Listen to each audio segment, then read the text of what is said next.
The night had always been the cradle of monsters.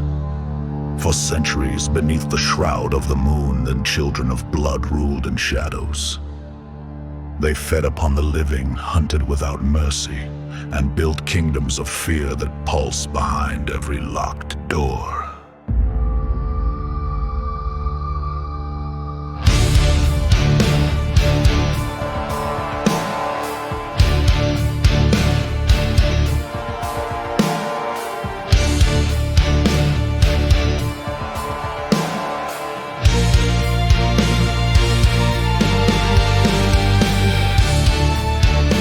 Among them, one was born who did not belong. His name was Maximo from the moment of his first breath. Whispers marked him as cursed.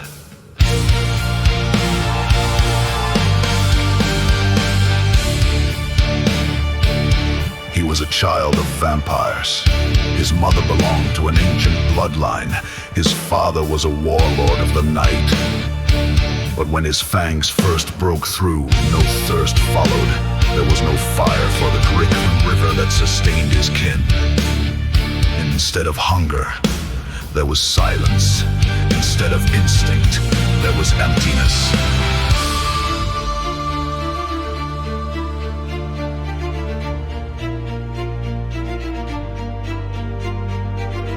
The elders declared him a hollow thing. Sanguis nullus, bloodless.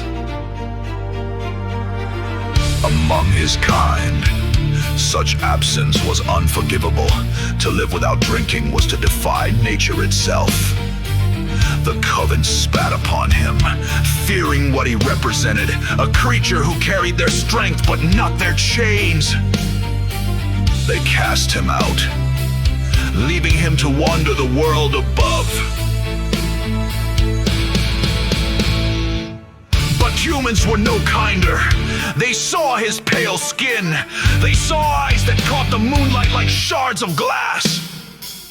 They saw the long shadow that clung to him, even when he stood alone. To them, he was nothing but a predator. Doors closed, torches rose, blades and prayers were drawn against him. Between both worlds, he became an exile. Neither vampire nor man, neither accepted nor forgiven. So Maximo learned in silence. Nights became his teachers. The ground taught him patience. The stars gave him counsel. Solitude shaped him into steel. And in the emptiness where hunger should have been, something else began to grow. Not thirst for blood, but a yearning for justice. He saw what others refused to see. Humans suffered at the hands of monsters, but also at the cruelty of their own kind. Thieves, killers, and lords fattened themselves on the weak. Vampires called it sport. Humans called it fate. Maximo called it wrong. So he chose a path neither world expected. He became the shadow that hunted shadows, a vigilante born from rejection. Cloaked in storm and silence, he walked the alleys of forgotten towns. When vampires dragged the innocent into darkness, he tore them back. When men sharpened cruelty into power, he broke their hold. He did not drink their blood. He let their fear be punishment enough. Whispers spread across the land. Some called him a traitor, a vampire who had turned against his own kind.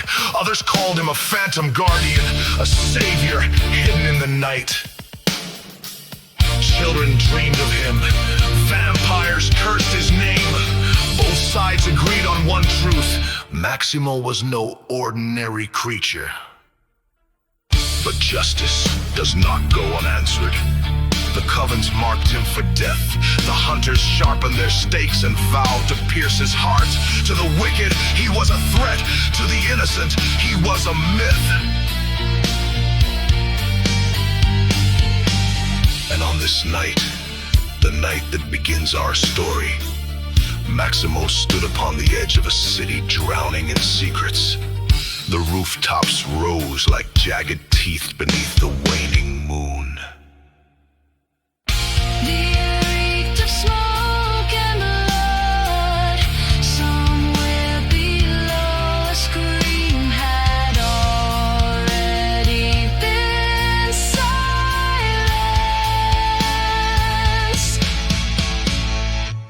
His cloak drew tight around him as he listened. He felt no hunger, only purpose. He was not here to feed. He was here to hunt the hunters. And as the wind clawed across the stones and the darkness whispered his name, Maximo stepped forward, not as a child of exile, not as a creature of rejection, but as judgment itself.